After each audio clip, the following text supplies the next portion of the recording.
सास बनने की ट्रेनिंग। सुधा के बेटे की शादी होने वाली थी और वो इतनी एक्साइटेड थी कि आज मैं ऊपर आसमां नीचे, आज मैं आगे जमाना है पीछे। अरे हाँ भाग्यवान, तू सबसे आगे ही है। लेकिन हुआ क्या है? सास बनने वाली हूँ मैं। अरे घर में एक नया सदस्य आ जाएगा, कितना अच्छा लगेगा ना।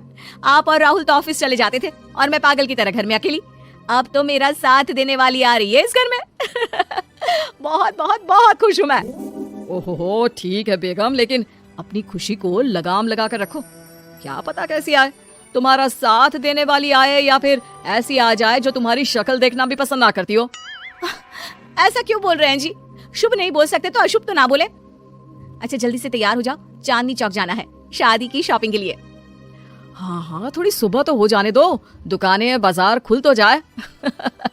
तुम सच में ना पागल हो गई हो बहू के आने की खुशी में। बेटा माँ की हरकतें देख रहा था। वो सारी बात फोन पर अपनी होने वाली बीवी राशि को बताता है। फिर पता है क्या हुआ? माँ ना सुबह 6 बजे ही पापा को चांदनी चौक जाने को कहने लगी। दूसरी तरफ राशि कहती है, अरे वाह, ये तो बहुत अच्छी बात है ना। सास इतना सोचने वाली मिल रही है, और क्या चाहिए। मैंने भी सोचा है मम्मी जी के साथ बहुत प्यार से रहूंगी, उनका ख्याल रखूंगी और प्यार करूंगी। राहुल भी खुश था। लेकिन बाजार में सुधा जी और उनके पति को एक अजीब सी दुकान दिखती है जिसके बाहर लिखा होता है, हमारे यहाँ सास बनने की ट्रेनिंग दी जाती है। ये देखिए जरा, लग रहा है आजकल के लोगों को कोई काम नहीं है। अरे सास बनने की भी ट्रेनिंग होती है क्या? दुकान के सामने एक पिंजरा था, उसमें एक तोता बंद था।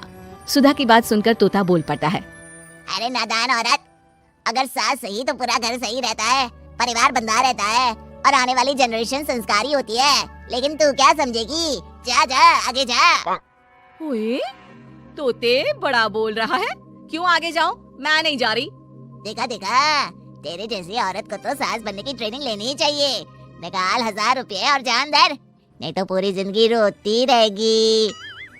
सुधा को तोते की बात में दम लगता है। ए जी, निकालो ना जरा 1000 रुपए। अरे पागल हो क्या? जानवर की बात में आ रही हो? किस पागल आदमी की सुन रही हो, जिसे ये भी नहीं पता कि तोता जानवर नहीं पक्षी होता है। चलो निकालो 1000 रुपए और अंदर जाकर सास के रूप में जीवन को सफल कर लो। हाँ जी, बात तो ये सही बोल रहा है। कहाँ मैं आपकी बात में आ रही हूँ? मैं तो अंदर जा रही हूँ, 1000 रुपए दीजिए। पति क्या करता, बीवी की आज्ञा सर आंखों पर। लेकिन जैसे ही सुधा अंदर जाती है, सामने कई औरतें पहले से ही बैठी होती हैं। मेरी पहली बहू के वक्त मैंने इतना नहीं सोचा था, और आज वो मेरे सर पर चढ़कर नाचती है। गुरुजी, कोई उपाय बताए। तभी गुरु की नजर सुधा पर पड़ती है और वो आंखें बंद कर लेता है। तू पहले भी मेरी दुकान के सामने से होकर गई थी ना, तब क्यों नहीं आई? औरत जो कि गुरु के साथ मिली हुई थी। महाराज, तब पता नहीं था कि सच में सास बनने की भी ट्रेनिंग लेनी होती है। लगा था घर में कोई सदस्य आ रहा है जो सारा दिन मेरे साथ रहेगी, लेकिन ऐसा तो कुछ भी नहीं हुआ गुरुजी। चल फिर पैकेज लेकर 20,000 वाला कल से आ जाना। जी महाराज, गुरुजी की जय हो। वो औरत भी सुधा को देखती है और कहती है, सही जगह आई हो बहन। 10-20 हजार का मुंह नहीं देखना भाई, बस घर बस जाए तो सोचो गंगा नहा ली। बहुत कमा लेंगे अगर परिवार एक रहा, नहीं तो बुढ़ापा वृद्धाश्रम में बिताओ। सुधा डर जाती है। वो गुरु के पास जाती है और उन्हें पैसे देती है। देखो, एक मंत्र गांठ बांध लो कि कभी भी बहू को बेटी ना समझना। जितना दबा कर पहले दिन से रखोगी, धीरे धीरे प्यार दोगी तो मान रखेगी, नहीं तो। नाची ना गुरुजी, समझ गई। अरे भला हो भगवान का जो आपसे मिला दिया, नहीं तो मैं। हाँ हाँ, आगे बढ़ते जाए, पीछे और भी लोग हैं, सबको मौका दें। सुधा घर आ जाती है। राशि शादी करके घर आती है तो दिमाग में सास की वही छवि होती है जो राहुल ने दिखाई थी। देखो राशि, मैंने काम वाली हटा दी है। वो क्या है ना, 2000 महीने लेती थी, यानी कि 24,000 साल का, और 5 साल में उसे जोड़ो तो 1,20,000 रुपए। माँ जी, और 10 साल जोड़े तो? तभी राहुल आ जाता है। अरे बस इतना मत जोड़ो, फिलहाल भूख लगी है, कुछ खाने को दो। अरे पर बर्तन तो गंदे है ना, काम वाली तो आई नहीं, फिर बर्तन कौन धोएगा?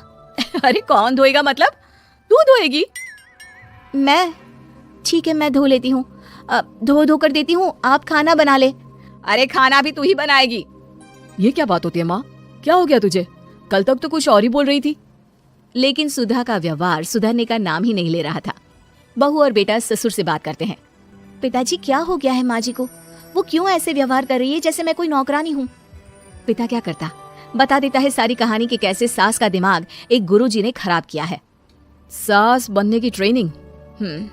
तो मामला ये है, वही मैं कहूँ, कहाँ तो माँ बहू का इंतजार ऐसे कर रही थी मानो साक्षात कोई देवी आने वाली है, लेकिन व्यवहार नौकरानी जैसा। देखिए, माँ बुरी नहीं है, बस किसी ने उनका दिमाग खराब कर दिया है। तो ऐसे में मेरे पास एक आइडिया है। बहू फुसुर फुसुर करके पति और ससुर से बात करती है। अगले दिन बहू सास के सामने कहती है, अच्छा मैं जा रही हूँ, मेरी क्लास है। ये बोलकर बहू निकल जाती है। ये कौन सी क्लास करने जा रही है? पढ़ाई तो खत्म हो गई थी इसकी। अरे माँ, दरअसल वो ये सोचकर आई थी कि तुम माँ जैसी होगी, लेकिन यहाँ तुम तो तुर्रम खां बन गई हो। तो वो किसी बहू बनने की ट्रेनिंग वाली क्लास में गई है। ये बोलकर बेटा बाप की ओर देखता है और आंख मार देता है। हाँ, वो तो तुम्हारी माँ ने भी सास बनने की ट्रेनिंग ली है बेटा। पहले का जमाना और था भाई, कि भोले मन से रिश्ते शुरू किए जाते थे। अब तो नई लड़की घर आते ही नौकरानी हटा देते हैं। बताओ, पिछले 25 साल से वो नौकरानी काम कर रही थी, तब तो कोई हिसाब किताब नहीं हुआ। अरे पापा, आप भी माँ को बोल रहे हैं? अरे माना, वो माँ समझ कर आई, घर में खुशहाली रखने के लिए हमेशा आप लोगों के साथ उठती बैठती, माँ को कभी जवाब नहीं दिया। लेकिन माँ की क्या गलती? अरे दादी ने भी तो ऐसा ही किया होगा ना माँ के साथ, तभी तो माँ अपनी बहू के साथ ऐसा कर रही है।